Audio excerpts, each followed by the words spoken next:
there is a newly created tournament called Megalobox. This tournament is a combination of boxing and modern technology. It is organized by a large corporation and promises to surpass all countries and organizations, allowing anyone to rise up with the desire to claim the title of the strongest fighter. The scale will be worldwide, and the final match will take place in 3 months to find the true champion. The media considers this tournament just a violent TV show, but the large corporation views it as a community program. At the same time, we know that fighters participating in the tournament will be equipped with a support device called gear. Our main character, Joe, is currently watching information about the Megalobox tournament while getting his motorcycle repaired. The repair shop owner doesn't know what Joe did to damage the bike so badly, and he also advised Joe to register and participate in that boxing tournament. However, Joe couldn't participate even if he wanted to because he is not a legal citizen of this country. People living outside the city like Joe are called free citizens, so they are not controlled by any government but also don't have citizenship rights. It's like being both at the top and bottom of society at the same time. Joe's current job is working as a boxer in an underground arena for gangsters to gamble on, which is not recommended in any form. As Joe arrived at his workplace, his alcoholic trainer named Nanbu came to borrow some money because he had just lost a bet. Joe often has to fight matches that have been rigged in advance by the organizers to scam viewers betting money. Joe now feels very frustrated because he always has to pretend to lose in the ring despite his high talent. However, as an illegal citizen like Joe, he can only accept it because this is the only job he can do to make money. Before entering the ring, Joe was given an earpiece to listen to Nanbu's instructions, and he was also equipped with a gear to support his fighting, similar to the Megalobox tournament. However, the audience and Joe's opponent were very surprised because his gear was extremely shabby. As soon as he got on the stage and heard the signal to start the match, Joe's opponent rushed to attack him repeatedly. With his modern gear, everyone could see that he had an equipment advantage. But Joe gently pushed his arm aside and started to counterattack. However, before he could knock him out completely, the bell signaling the end of the round suddenly rang. After witnessing Joe's performance, many people chose to trust and bet on him. Joe told Nanbu that if he fought seriously, the opponent would definitely be knocked out in one punch. But in the second round, Joe had to pretend to lose so that the organizers could win all the bets placed on him. The lesson learned here is what? The house always wins, so stop gambling and be a good person. After this recent job, Nanbu also earned some money to pay off debts, but Joe was no longer interested in this unethical work, so he took his newly repaired motorcycle out for a ride. Meanwhile, the female chairwoman of that corporation, Yuki, was monitoring the construction process of the stadium for the Megalobox tournament. Accompanying Yuki was a silver-haired fighter under her command named Yuri. Right after that, while Yuki was crossing the road, she was almost hit by Joe driving by, but Joe managed to swerve to avoid her and crashed into the sidewalk. Thanks to that, Yuki wasn't harmed. Seeing Yuki approach to apologize, Joe scolded her for crossing the road without looking. Yuki gave Joe her business card and told him to call her if he needed compensation. But when Joe realized she was the organizer of the Megalobox tournament, he didn't want it and brushed off the business card. As Yuki was about to leave, Joe suddenly said that her tournament was just trash, so Yuri quickly stepped up to challenge Joe to a fight to defend his mistress. But before they could fight, Yuki told Yuri to return with her. The next morning, Joe returned to the underground arena to fight the arranged matches as usual. Joe and Nanbu stood waiting for a long time but still didn't see their opponent appear. However, Yuri suddenly stepped onto the arena with a modern gear integrated into his body. As soon as they saw Yuri, everyone was very surprised because he was the champion of the Megalobox tournament. Yuri said he came here to settle the dispute from last night with Joe. Nanbu tried to stop the fight because he thought Joe couldn't beat Yuri, but Joe angrily punched Nanbu and happily accepted Yuri's challenge. Everyone was excited to buy tickets and bet on Yuri in this match. As soon as the fight began, Joe rushed to attack Yuri but couldn't land a hit. Even Yuri's light punch caused a slight scratch on Joe's face. Then Yuri said he would defeat Joe with just one hand, and indeed he beat Joe badly using only his left hand. When Nanbu saw Joe being knocked down by Yuri, he advised Joe to stay down if he didn't want to get hurt more. But Joe stubbornly stood up and continued the unfinished fight. However, this time Joe successfully dodged Yuri's left-hand attack and landed a punch on Yuri's face, forcing him to use his right hand to block. Yuri now truly acknowledged Joe's ability, so he decided to fight with both hands to show Joe what a Megalobox fighter is really like. Right after that, Joe rushed to attack Yuri, but was immediately struck by a powerful punch from Yuri, which caused Joe to fall to the ground and gradually lose consciousness. The referee declared Yuri the winner when he saw that Joe was completely knocked out and couldn't get up anymore. However, as Yuri was about to leave the underground arena, Joe suddenly stood up and demanded to continue fighting. But Yuri refused because he didn't want to fight a weakling like Joe, and Yuri said that if Joe wanted to fight again, he would have to participate in the Megalobox tournament and meet him in the finals. Joe then took his motorcycle out for a ride after being humiliatingly defeated by Yuri. He decided that he would participate in the tournament to have a rematch with Yuri. At the same time, Yuki discovered that Yuri had gone to the underground arena to fight with Joe. She reminded Yuri that he was not allowed to go to the underground arena like that again. As soon as he returned to the underground arena, Joe asked Nanbu to find a way to help him participate in the tournament. But Nanbu thought it was impossible because Joe was not a legal citizen here, not to mention that only the 4 strongest fighters were allowed to participate in the Megalobox tournament. Nanbu advised Joe to give up that unrealistic thought and prepare for his upcoming fight. According to the organizers' arrangement, Joe was supposed to lose in the 5th round today. But Joe decided not to listen to Nanbu and knocked out his opponent with just one punch. Immediately after, Nanbu was taken to meet Fuji, the boss of this arena, to apologize for Joe not following the arrangement. He was forced to work for Fuji until he paid off the debt he had borrowed from him. That day, Nanbu was extremely afraid of him. He had to bow and apologize until he was injured, but Fuji still wanted to take his remaining eye as punishment. Seeing no other choice, Nanbu suddenly said that he would find a way to get Joe into the Megalobox tournament, and after Joe won that tournament, he would pay off all the debt to Fuji without missing a penny. Fuji also felt a bit interested when he saw Nanbu's determination, so he ordered someone to make a fake citizen ID for Joe to participate in that tournament. After receiving Joe's fake citizen ID, Nanbu went to register Joe for the Megalobox tournament. Joe is currently ranked lowest because this is his first time participating in an official tournament. Joe will temporarily live with Nanbu on a boat until the tournament takes place. Joe clearly understands that he must make it to the finals to have a chance to face Yuri. But Nanbu tells Joe not to worry about Yuri yet and to focus on defeating the opponents in front of him to climb the ranks first. Yuri's gear is the most advanced type created by the corporation, and that gear has been directly integrated into Yuri's body as a part of him. Meanwhile, a group of homeless children have planned to steal items from the market, and while the camera shop owner wasn't paying attention, they managed to steal several cameras from him. Joe and Nanbu went to a store to buy replacement parts for Joe's current gear, but Nanbu suddenly became excited when he saw a gear made from titanium alloy. The guard informed them that this was the first model produced by the Technology Corporation. Right after that, the children from earlier came to the store to sell the cameras they had just stolen, and the store owner gave them some candy as payment. However, a boy named Sashio was very angry because the owner had given them one piece of candy less than agreed.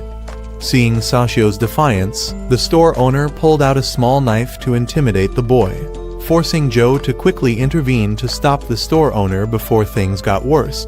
The kids quickly left, but Joe got cut on the nose by the owner. Joe and Nanbu returned to their boat under the bridge, and Nanbu had to train Joe hard because his first opponent was quite strong. While playing in the river with his friends, Sashio discovered that Joe was planning to enter the tournament, so Sashio asked Joe to take him along to the tournament.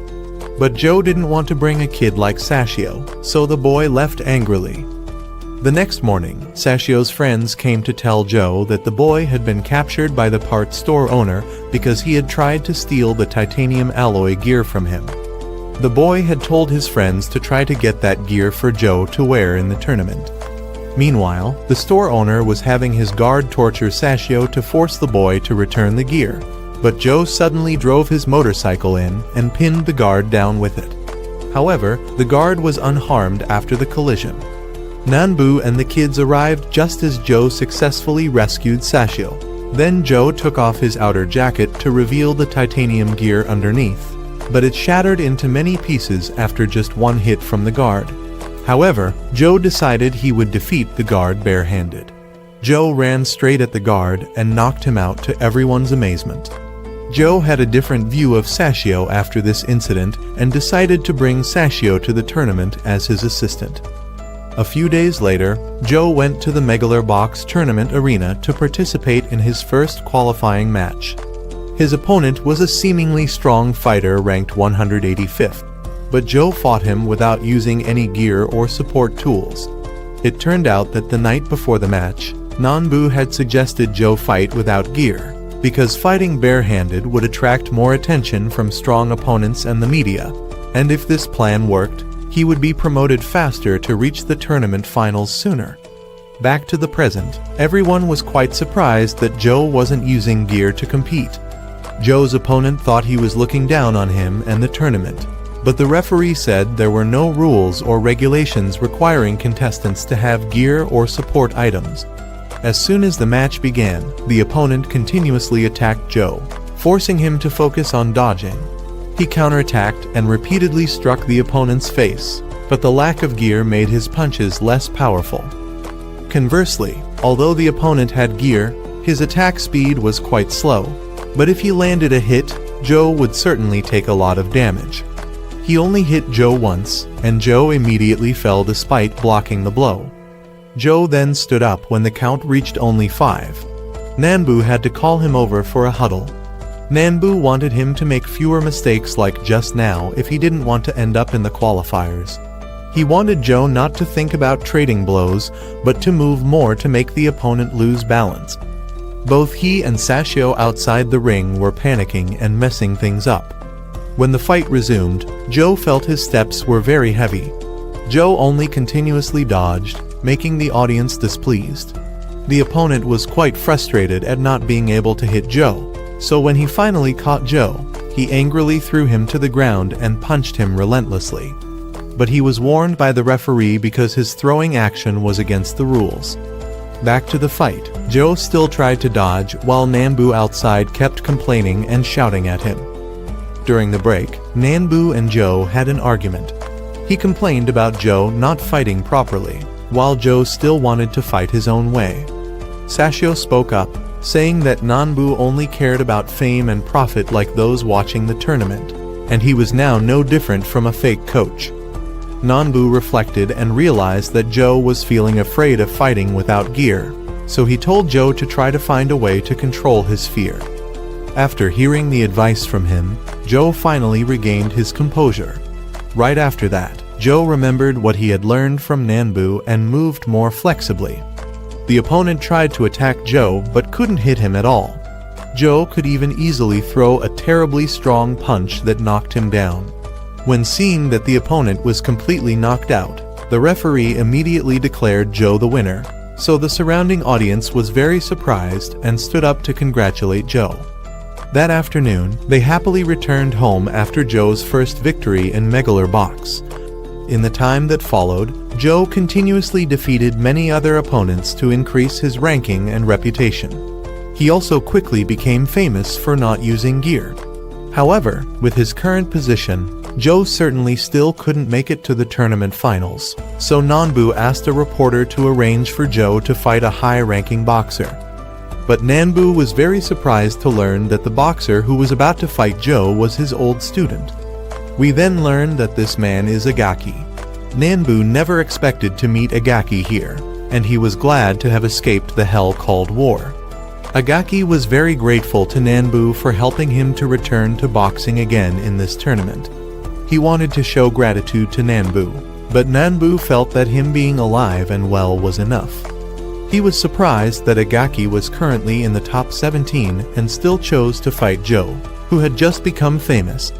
But that was the only favor he gave Nanbu, because he decided he would destroy Joe, destroy the fighter that Nanbu had invested so much time in, because he also wanted to reclaim from Nanbu the things he had lost. Nanbu then returned and told Joe that he wouldn't fight the next match. Joe angrily asked what not fighting meant, and Nanbu said not fighting means not fighting. Joe thought that fighting Aragaki at a high rank would help him rank up more easily, and this was what they had aimed for from the beginning. But Nanbu thought the result would only be very bad. He didn't say Joe would definitely lose, but only implied that his upcoming fight would be extremely difficult, and his current ability was not enough. His opponent knew all of Nanbu's strategies and was also the best talent he had trained. But Sashio showed him that Aragaki was no longer the same as before. After being brought back from the battlefield, he had lost his legs and was using prosthetic legs to walk. Nanbu couldn't believe Aragaki could fight in this condition, but he also didn't want Joe to be overconfident because Aragaki was still very strong. But Joe was still determined to defeat Aragaki, so Nanbu decided to listen to him. After that, both of them went to train. Nanbu knew Joe's weakness was his arm strength. If he couldn't get close enough, Joe wouldn't be able to generate enough force to damage his opponent. He knew that now all his unusual tactics couldn't be applied, so the only way was to hone Joe's existing skills. The next day, Joe went out for a run, and when he returned, he asked Sashio where Nanbu was. Nanbu had gone out and was muttering something while cooking. Joe advised Sashio to exercise more instead of playing with machines too much, but the kid wasn't interested. Sashio had found more information about Aragaki, that he was excellent and strong, but due to his age, he had been called for military service. When he returned, he was in this broken state. However, after returning to competition, it only took him a few months to climb back up to his current 17th rank. Most of his opponents were brutally devastated, so it seems his statement about destroying Joe wasn't a joke. Meanwhile, Nanbu went to find Aragaki but only met his new coach.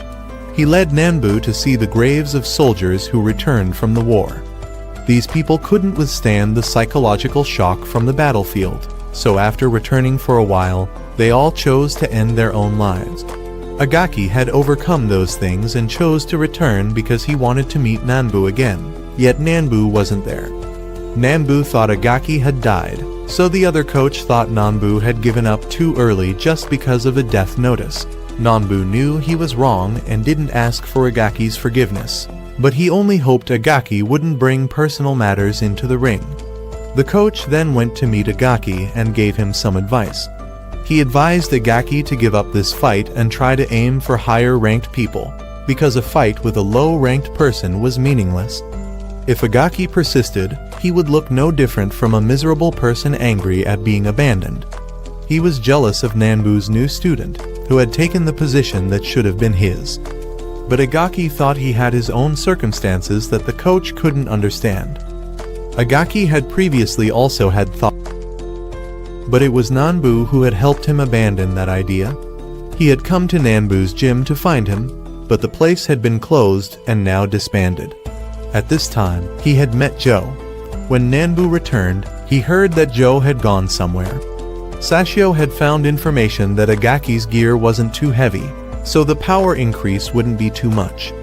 But Nanbu knew he chose light gear to not affect his speed and bet that the new legs might even be faster than the old ones. Nanbu had only known Aragaki was alive a few days ago. He had almost forgotten everything about Aragaki, so he couldn't blame anyone for being hated. Meanwhile, Aragaki told Joe that the old Nanbu would never show off by having his student fight without gear, but Joe still strongly believed in Nanbu. Aragaki thought Joe would sooner or later be abandoned by Nanbu, but Joe knew Aragaki was angry and blaming Nanbu for his condition. Joe said Aragaki could blame whoever he wanted, but in the end, the decision would be his own. So if he intended to destroy Joe, he could try, but Joe said it wouldn't be easy. That evening during training, Nanbu always wanted Joe to learn how to counter Aragaki. But Joe thought he wouldn't lose, so Nanbu shouldn't worry because he would fight his own way. After all this time, Aragaki still couldn't forget the day he lost his legs, but Nanbu's image was what troubled him the most. The fight was about to begin. The number of spectators was overwhelming, and the arena couldn't hold all these people. At this time, Nanbu had come to find Aragaki to admit his fault and ask him not to take out his anger on Joe. When they entered the ring, everyone cheered for both Aragaki and Joe. Nanbu remembered the day he heard Aragaki had died. He was very angry and lost his composure. The other coach now only believed that Aragaki had to fight this match to have the spirit to rise up, so he let him fight.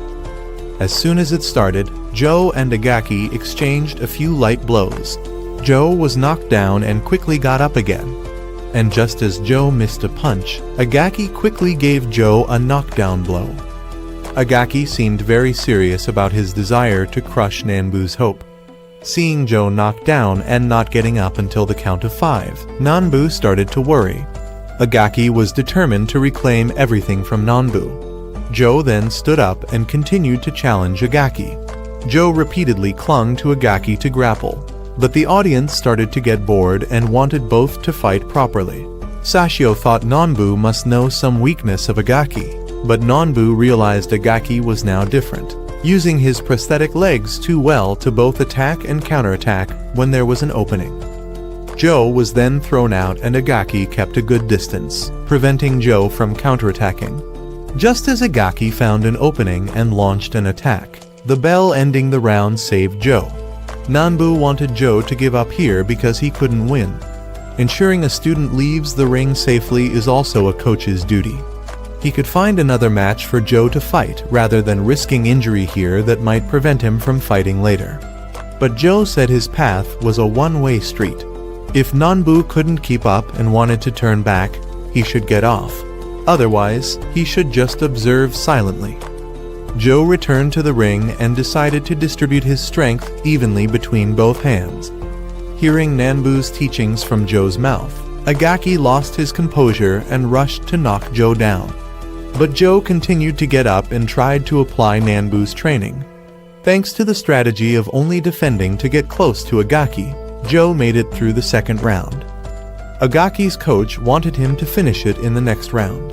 Aragaki remembered the words Joe had just said were also what Nanbu had taught him to cover his weaknesses. Nanbu now told Joe that Aragaki was gradually figuring him out and was now just wanting to torment him right in front of Nanbu. Joe admitted Nanbu was right, but that was only the beginning. Now Aragaki had realized that beating Joe wasn't as easy as he thought, so both were now aiming for victory, and Joe couldn't easily withdraw. Back to the fight, Joe continued to provoke Aragaki, so Aragaki dominated more to torture Joe. Nanbu didn't understand what Aragaki's ultimate goal was now. He knew he had made a mistake in pushing Joe into this fight, and at the same time, he was wrong in not trusting Joe, and now Joe was paying Aragaki's debt for him. Joe was knocked out once again, but he still stood up and said Nanbu was wrong. He didn't care about what happened between them. He just saw Aragaki as an obstacle he had to overcome. He then repeatedly said Nanbu's words, causing Aragaki to lose his composure and miss his punches. Not missing the opening, Joe launched a knockout blow that dropped Aragaki on the spot. The coach then called, and Aragaki regained consciousness. They then returned to the defensive stance like in the second round, waiting for the opponent to make a mistake. But thanks to that last move, Nanbu had more determination that Joe would definitely win. Both sides now fought by evenly distributing force into both hands. Nanbu told Sashio the reason Joe had always been able to survive in the underground arena with just that crappy gear was because of his strong will that wasn't easily broken. Aragaki increasingly exposed weaknesses and let Joe hit him. Aragaki also soon lost balance and continuously took hits, but he had to fight back to retaliate. And the bell ending the round rang once again. Joe and Aragaki were able to smile at each other. Aragaki then spoke to his coach and immediately chose to forfeit and concede victory to Joe. Joe knew he had won but also collapsed from exhaustion. The reason Aragaki gave up was because his prosthetic legs had started to become unstable.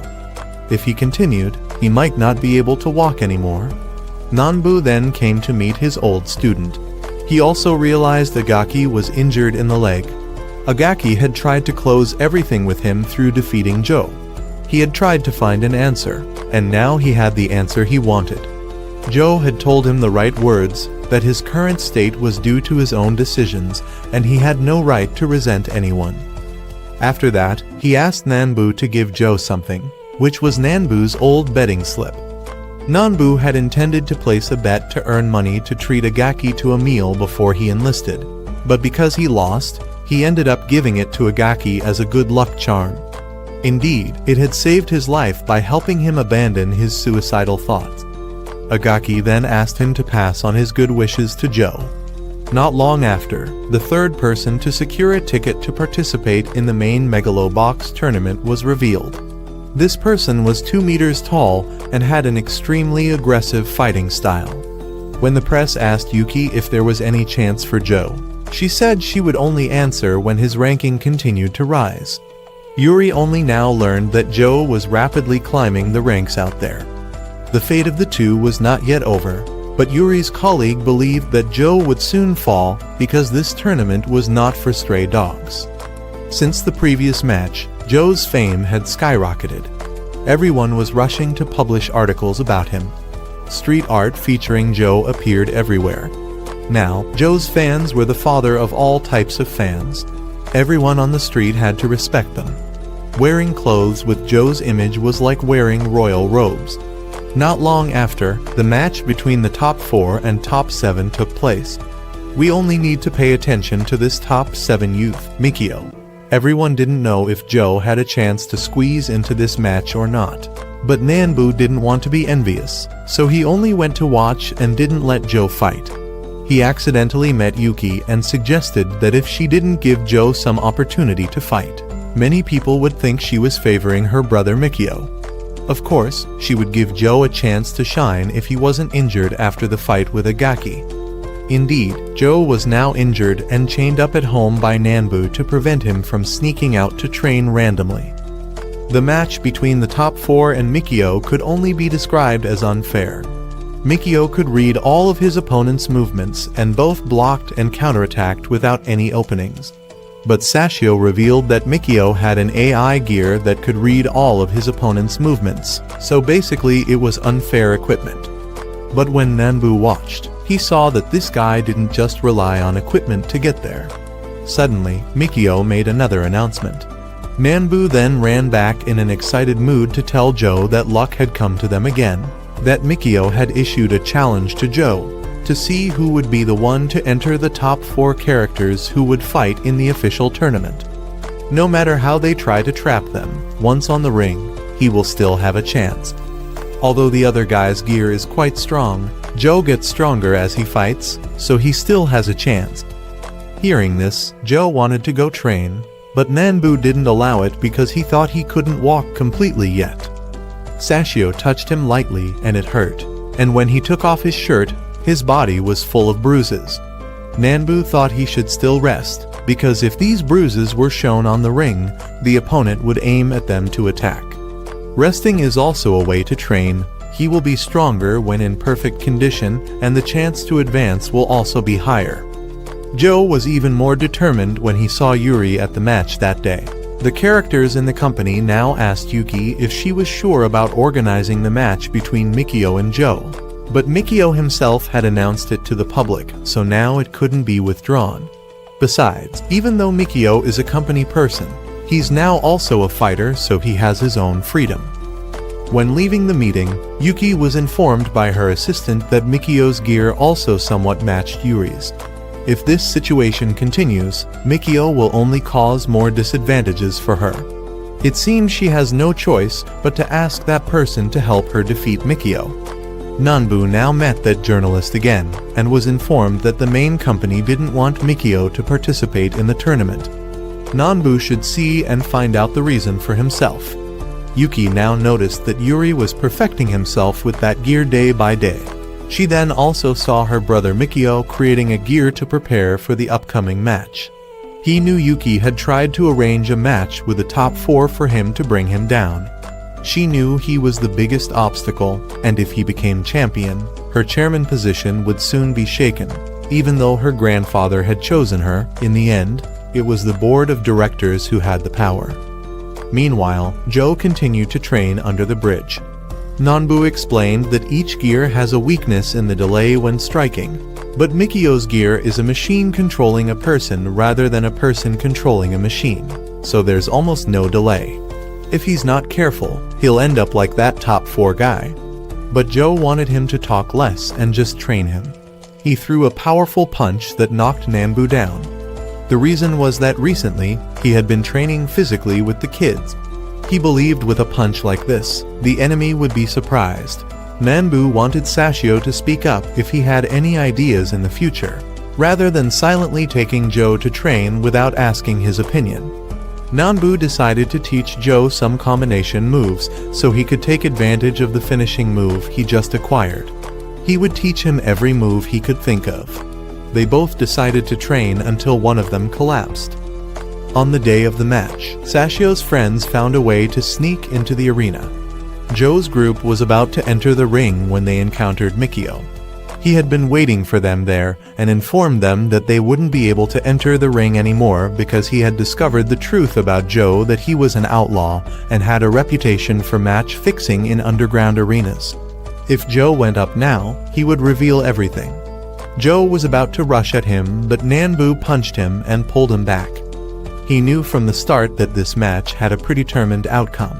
As Joe hadn't appeared on the ring, the countdown had begun. Mikio swore he would take back everything Yuki had stolen from him. And so the clock hit 0 and Joe still hadn't entered the ring. Nanbu felt their journey seemed to end here. Upon returning, Joe was very angry, while Nanbu went to meet Fujimaki to face the consequences. But Nanbu hadn't completely given up. He didn't know how Mikio got information about them, and if he wanted to bring Joe down, he could have just announced the information to the public. Yet he came to meet them alone to force them to give up. Tomorrow night would be their last chance to return, and Nanbu had asked Fujimaki for help to get back into the ring. So Fujimaki informed them that 2 weeks ago, someone appeared in the underground world inquiring about Joe, but Fujimaki and his people had hidden everything. The reason Mikio had the information was due to some people who were bitter about their match fixing. So basically Mikio had no evidence to accuse Joe. Fujimaki had given him the information he needed, as this was also the last chance given to him. Fujimaki also had an important lead for him, specifically that in the underground world there was a former gear production employee for Yuki's company. That person was a regular customer here, so with a little persuasion they could get information. That person was promptly brought to meet Fujimaki, and the process of extracting information from him began, about everything related to that technology corporation. Meanwhile, Mikio had gone to meet Yuri and claimed that he would definitely enter the main tournament and defeat Yuri, after completely bringing down Joe. But Yuri had faith in Joe, so he told Mikio to be careful because it wasn't over yet.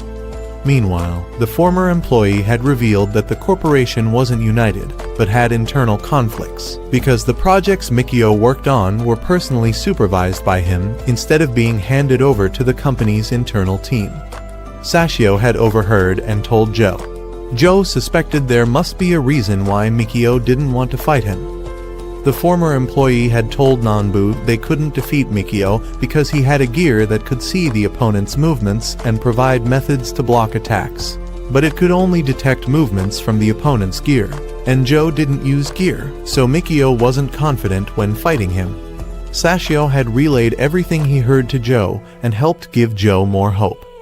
Nanbu then decided to find someone who could help him get Joe back into the match, and that person was Yuki. He wanted a rematch between Joe and Mikio because he was sure Joe was Mikio's weakness. But she refused and said Joe was just someone who had run away from the ring. But he argued that Mikio had trapped him and Joe, and it was she who had pulled Joe into this match. But she refused to believe him because if he thought Mikio had trapped him in Joe, why should she believe him? And she didn't want to put hope in someone without gear. During that time, Joe was quite worried because when they met, Mikio showed no nervousness and remained very confident about his ability to defeat Joe.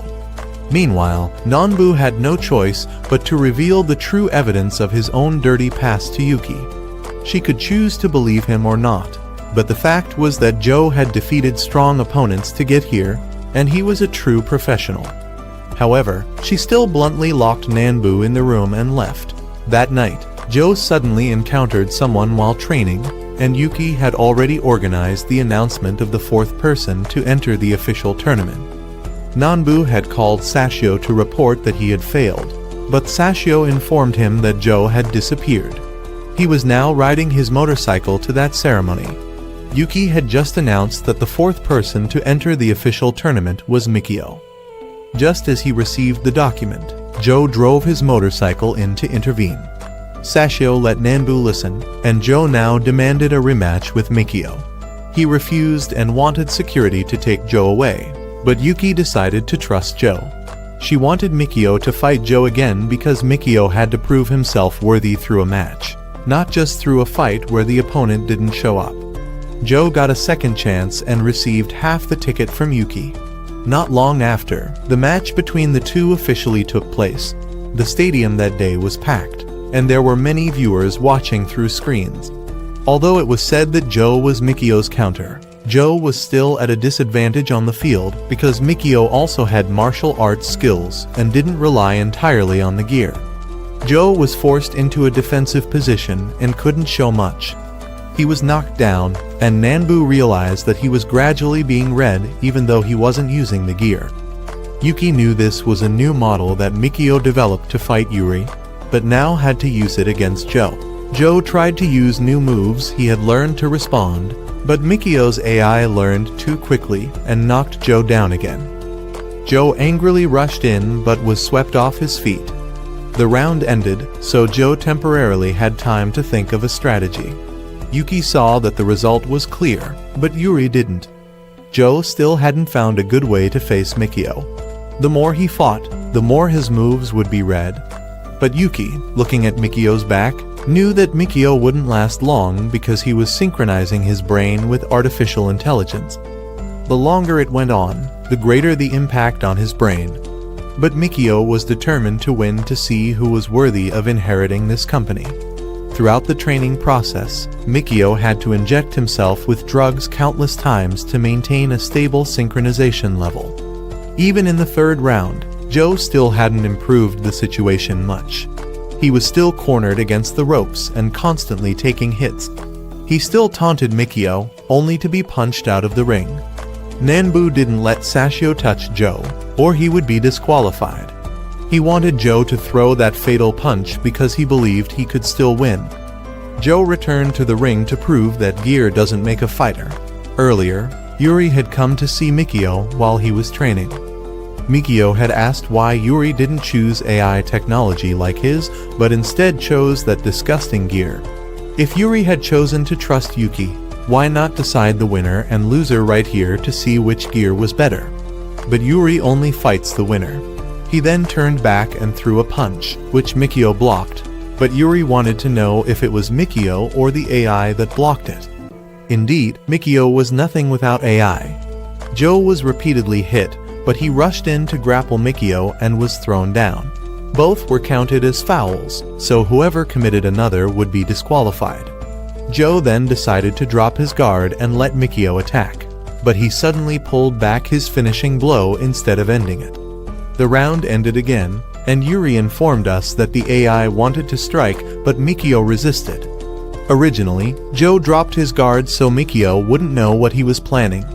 In fact, he had almost gambled on that opportunity just now.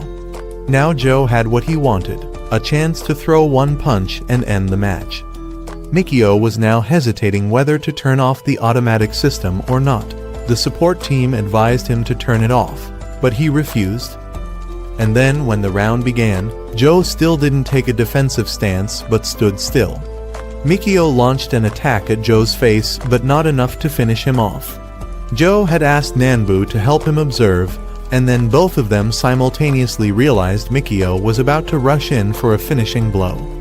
Nanbu knew it was a straight left punch, and as Mikio charged forward, he extended his right hand, but then struck with his left. Joe had anticipated this and dodged slightly, then landed a straight hook to Mikio's jaw. He was the one who fell, while Joe remained standing. With that, everyone shouted loudly as someone from the bottom of the rankings had risen to become one of the 4 people who would participate in the official tournament. Mikio then turned away and officially acknowledged Joe as a formidable opponent, a true fighter. Although Mikio's actions were somewhat negative, no one could deny that he was trying his best to assert his value, aiming to rise and regain his position in this company. Joe then exchanged a few greetings with Yuri, now having reached his tournament and ready to fight again. Yuri had to acknowledge Joe but still saw him as just a stray dog, though not an ordinary one. That night, Nanbu and the group organized a party to celebrate Joe's victory. Nanbu was drinking with his friends, while Joe just wanted to go rest.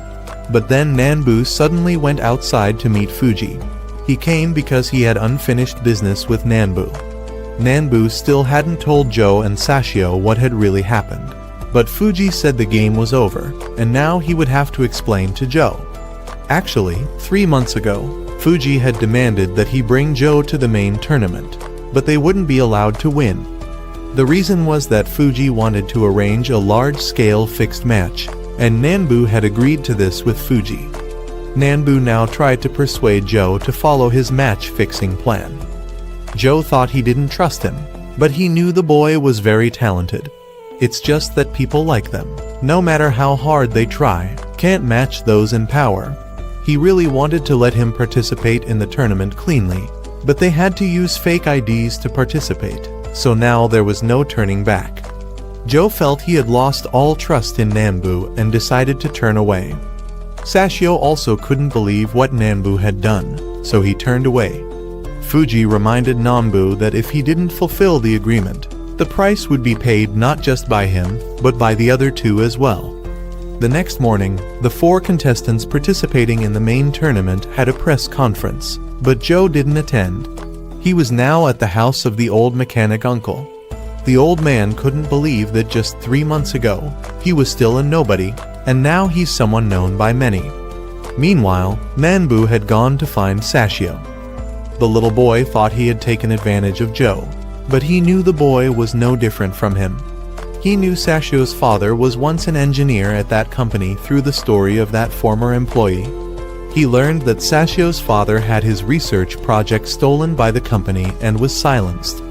The little boy had to admit and revealed that his mother also passed away a year later due to illness, which is why he became like this now. He then took Sashio along. They both went to a party where Yuki was present. He revealed that he and Sashio both had the same goal of revenge against this company, and they only accidentally ended up on the same boat thanks to Joe. Now that Joe had left, he could only help Sashio get revenge by giving the boy a knife and letting him go in and take revenge if he wanted. The little boy had that idea in mind, but suddenly saw children inside and reconsidered. They both bet their revenge on Joe by helping him reach the top. They chose to believe in Joe, so now Joe is their hope. But now if Joe doesn't fix the match, Fuji will be the force they need to worry about, because Fuji has enough power to confront Yuki's entire tech conglomerate. Nanbu then went in to meet Yuki and asked her to take care of Sashio, because after all, her company also owed the little boy. He wouldn't ask too much from her, just that she take care of Sashio until Joe's match is over. This would be the last time he met her directly, and he also handed over the evidence for Sashio to keep. A few days later, the first match of the official tournament took place. Yuki had also conducted an internal investigation of the company and found out that indeed, Sashio's father's research project had been illegally seized by her company. In this first match, the first fighter to enter the ring was a Mexican fighter. He was the second-ranked fighter known by the nickname The Spider, Pepe. His opponent was the champion of the company that organized this tournament, with the nickname King of Kings, Yuri. Yuki had now sent her assistant to find the illegal transaction elements in the company and purge those components. Joe had also come to watch Yuri's match while Nanbu was at a place drinking. At the start, Pepe with his fighting style and long reach was continuously attacking, but Yuri remained calm and carefully observed his opponent's actions to respond. Both sides exchanged blows and quickly ended round 1. In round 2, Pepe again took the initiative and rushed at Yuri, forcing him to dodge dangerous blows and step back. Just as Pepe was boasting that he would defeat Yuri, he immediately lunged forward and landed a hook to Pepe's chin, followed by another blow to knock Pepe down completely. No one could see Yuri's move until they watched it on the slow-motion screen. When leaving, Joe met Yuri outside the arena. Joe liked the move Yuri had thrown. Yuri asked Joe why he didn't use gear. Initially, he didn't use it to stand out, but now he liked the thrill of not using gear. He wanted to fight a match with Yuri, one that would help him truly grow whether he won or lost. He asked what Yuri's purpose for fighting was. He fought because he owed Yuki. She was the one who brought him this far. Meanwhile, Nanbu was drunkenly heading to Joe's training place. He had just had a small conversation with Fuji. He said Nanbu was like a scorpion. Stinging other creatures had become ingrained in the scorpion's nature. Even if they were riding on a frog's back to cross a river, instinct would make it sting the frog and then both would drown. So Fuji's point here was that if Nanbu only knew how to follow his instincts, he would soon drag Joe to death with him. In the following days, the press continuously reported on Joe's upcoming match. Everyone was betting high odds on Joe. Fuji had called to inform that Nanbu's initial plan seemed to be going very smoothly. Now he just needed to ensure that Joe would throw the match. Nanbu then set off to leave and Fuji's men also followed to make sure. Meanwhile, Yuki noticed that Sashio was still helping her with some housework. The little boy just didn't want to be known as a freeloader in her house without doing anything. She asked Sashio if he wanted to come watch Joe's match, but the boy refused and turned away. And that night, the match between Joe and his opponent took place. Joe's opponent was a fighter known as the Deadly Lion, Glenn. In this match, Joe would be like Wu Song, although not fighting a tiger barehanded, but fighting a lion barehanded. He was considered to be someone who continuously created miracles without needing supportive technology.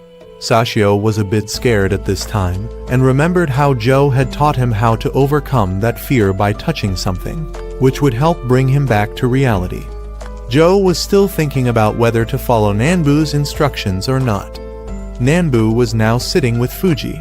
Fuji and the bookmakers all wanted Nanbu to let Joe fight well in the first 2 rounds and throw the match in the last minute of round 3. Fuji had invited Nanbu for a meal to see if he considered this the last meal of his life. Glenn on the other side had made a flashy entrance by riding on a golden monster truck, while Joe now seemed to have changed himself. He was wearing his own gear, the shabby gear he had thrown aside for the past few months. Everyone was surprised and thought this was Joe's strategy because today Joe had no one to support him. Joe then heard Nanbu's words. He said the match fixing would be in round 3, so he should hang on until then. Sashio had now arrived at the arena and met his friends again, but the little boy chose not to go in and ran away. On the ring, Joe still hasn't shown himself to be at a significant disadvantage, even though Nanbu is constantly giving him instructions from above. He completely ignores the old man's advice and fights in his own way. Indeed, he has been able to trouble Glenn by consistently trading blows and nearly landing a hook on Glenn's chin. When Glenn counterattacks, Joe manages to block with his hands and survives the first round. At Nanbu's position, Fuji's bodyguards advise him not to try to help Joe win, but he believes Joe had a chance to win and deliberately missed it. Fuji also acknowledges that Joe had an opportunity to win, but intentionally passed it up to avoid being recognized as fixing the match. However, it's clear that Joe is not listening to Nanbu's assistance at all. Moving into the second round, Joe maintains his stubborn nature and refuses to listen to Nanbu's words, as the old man is only trying to help him last until the third round rather than helping him win. But soon after, Joe begins to struggle against Glenn, forcing him to listen to Nanbu's advice to stay in the game. The second round ends this way. Sashio is now angry at both Nanbu and Joe because they're both only following their own desires, but the boy realizes he's no different in using Joe for revenge. The boy then notices the ring and starts to listen to Joe about trying some exercise. He practices a few punches. The third round begins, and Nanbu wants Joe to give up, promising him freedom if he gets through this. However, Fuji has no intention of letting either of them go free after this, as Joe will always be a money-making machine for him. Joe is pushed to the corner of the ring, and Sashio runs in at this moment. The boy tells Joe to pull himself together and fight for himself. Yuri suddenly leaves the spectator area. The bookmaker's people have to send security to catch Sashio, but Joe is knocked down by Glenn's punch. Yuri has come down to wake Joe up because of the promise he made to him, and Nanbu is the one who gives him the last bit of motivation. He wants Joe to stand up and fight the way he's fighting the bookmakers up here. He admits that Joe truly has talent and that it's not just boasting. Joe then stands up and returns to the fight. He uses his smaller body to dodge Glenn's attacks and then lands a hit on him. He continues to exploit openings to hook Glenn in the face.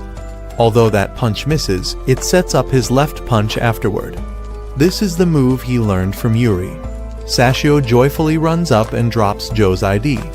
Nanbu has given up at this point, and Fuji thinks his scorpion has chosen the wrong person to sting. Yuri is now truly jealous of Joe and has to admit that he's an excellent fighter. Joe then runs up to find that Nanbu has sacrificed his remaining eye for him. He is the one who wants to see Joe succeed more than anyone, and now he has sacrificed that opportunity to help Joe continue moving forward. He doesn't regret this decision. Fuji lets them both take Nanbu away. That night, Yuri comes to find Yuki and tells her about his desire to remove the gear to fight Joe fairly. He wants to overcome Joe with his own strength, not with this unbalanced tool. Yuki initially doesn't want to because she wants to use Yuri's fight to show the world how the gear industry can develop. Yuki refuses Yuri's request, but he doesn't beg her, only informs her. If she doesn't agree, he won't return here anymore. The next day, Joe is still training frantically, not just because of what happened to Nanbu, but also because he's about to fight Yuri. Nanbu returns at this time. He has brought Aragaki and his trainer. Nanbu wants to ask Aragaki to be Joe's sparring partner, as he's obviously better than the punching bag. They both have a chance to return to the ring. Aragaki's leg has healed, so they can fight freely now. Joe also regrets not being able to finish off Aragaki that day, but the trainer reminds them both that this is just sparring. Nanbu is very happy because just 3 months ago, they were fixing matches in the underground world, and now they're fighting for the world championship. But the price to pay is not small. However, Nanbu thinks he has seen enough. Meanwhile, Yuri has come to Mikio's house in the forest. His purpose is to ask Mikio for help with one thing, to help him remove the gear so he can fight Joe. Mikio is not sure this will be successful because the gear has become a part of Yuri's body, and he only has relatively primitive tools. Meanwhile, Yuki has been constantly remembering Yuri. Suddenly, someone calls her. She goes and meets Yuri, who has undergone surgery to remove the gear. Mikio, though he has left the family, thinks he should let Yuki know about this. Yuri has advertised well for the gear that she desired throughout many fights, so now at least let Yuri do what he wants. But Yuki still wants to cancel the final match. She then returns to the company and learns a lot of true information about Joe, that he's just a person without identity. So just by releasing this evidence, she could cancel the final match. But would doing so be right, and would she ruin Yuri's life because of this? She needs time to think, so she will temporarily keep this evidence. Nanbu now remembers when he first met Joe and saw potential in him, so he recruited him for training and money-making. He then listens and realizes Joe is forgetting his teaching about distributing force evenly. He's blind, not deaf, so Joe can't fool him. After the training session, Aragaki has to admit that Joe is very talented and capable of defeating Yuri. Nanbu realizes that maybe Joe has been the one taking care of him all this time. Yuri is now being torn apart by pain. He constantly bangs on the door, forcing Mikio to lock him up. Mikio lets Yuki know that Yuri has been like this for 5 days, and they can't do anything but pray for Yuri to overcome himself. Mikio actually still has a way to help Yuri reduce the pain, but Yuri has refused and wants to overcome it himself. He believes if it were Yuki, she could persuade Yuri to use medicine to temporarily relieve the pain and rest. She went in to see Yuri and wanted to take him back, but he said his master taught him that he should keep an eye on the person he's willing to fight for life. Now that he has found that person, he doesn't want Yuki to take away his reason for living. The next morning, Yuki comes back to check on Yuri. He has overcome the pain and is training again. She realizes Yuri's figure is very similar to when she first met him on the training ground. Yuki then decides to leave and end things with Yuri so he can do what he wants. She then goes to find Joe to return this fake ID card to him. She really knew who he was but ignored it. She also reveals that Yuri has removed the gear to be able to fight him. Although Joe is shocked, he is also very excited that his opponent has shown such determination. Therefore, he also tries to train persistently without stopping to respond to Yuri in the best condition. And then not long after, the day of the decisive fight finally arrives. On the day before the fight, Joe was given a lucky charm ticket by Nanbu that Aragaki had given him before. And on the day of the match, everyone is surprised to see 2 fighters not using gear on the field. At the same time, Sashio notices scars on the parts of Yuri's body where gear used to be attached. Indeed, Yuri is the perfect opponent for Joe. Yuki is still angry with Yuri and doesn't come to watch the final match. Joe is now gradually being overwhelmed by Yuri on the field. Losing the gear doesn't slow Yuri down, but gives him the best condition ever. All of Joe's moves are seen through by Yuri. After some fighting, the first round ends. Joe has to admit that he's being dominated by Yuri, so now he needs to get serious. Nanbu says that although Yuri is good at both defense and offense, he's still human, so sooner or later there will be an opening. During the break, Yuri doesn't sit down to rest. Everyone thinks he's energetic, but Mikio knows Yuri is currently suppressing the pain after surgery. If he sits down now, he won't be able to stand up again. Back to round 2, Joe continues to defend, but in a moment he rises up and throws a hook forcing Yuri to dodge. As Yuri prepares to counter, Joe ducks through and strikes back. Noticing Yuri is about to counter again, he immediately returns to a defensive stance. He then finds another opportunity to attack, but is immediately dodged by Yuri, who lands a direct punch. Joe then continues to stand up, but the round is also over. Nanbu knows this will be an endurance match. Whoever makes a mistake or gets exhausted first will be the loser. In the subsequent rounds, Joe continuously defends, waiting for Yuri to make a mistake. However, Yuri is very alert, intentionally exposing openings to lure Joe into attacking so he can counter. Joe has to watch Yuri's foot positioning to find openings, but Yuri's chance of making a mistake is extremely low. Yuri throws another punch to lure Joe to dodge, and then he lands a hit on Joe's side. But just as he's about to hook, Joe dodges and counterattacks. Neither shows signs of fatigue or giving the other an advantage. Meanwhile, Yuki has gone to meet with the military to introduce her product. However, they want her to integrate weapons into the gear. She refuses because she only creates tools to help, not weapons. But they argue that she has turned it into a weapon by letting fighters use it in the tournament. The grueling match between Yuri and Joe has now reached the 7th round. Sashio sees Yuri fighting alone without support, so he brings him a glass of water. They all respect an opponent like him and don't want him to lose just because of lack of water. He accepts it and continues the fight. The two extend the fight to the 10th round, but the intensity hasn't decreased at all. By the end of the 11th round, Joe has started to show clear signs of fatigue. But Nanbu reminds him who he is the strongest fighter in the tournament, and even though Yuri is the champion, he's still nothing. Joe then regains his spirit to continue defending against Yuri's stormy attacks. By the start of the 13th round, Joe decides to stop defending. He continuously trades blows with Yuri. The ring is now hotter than ever, and Yuri feels truly lucky to have met Joe. He then decides to end the fight with Joe in a single blow. Both rush in and throw their strongest punch at each other.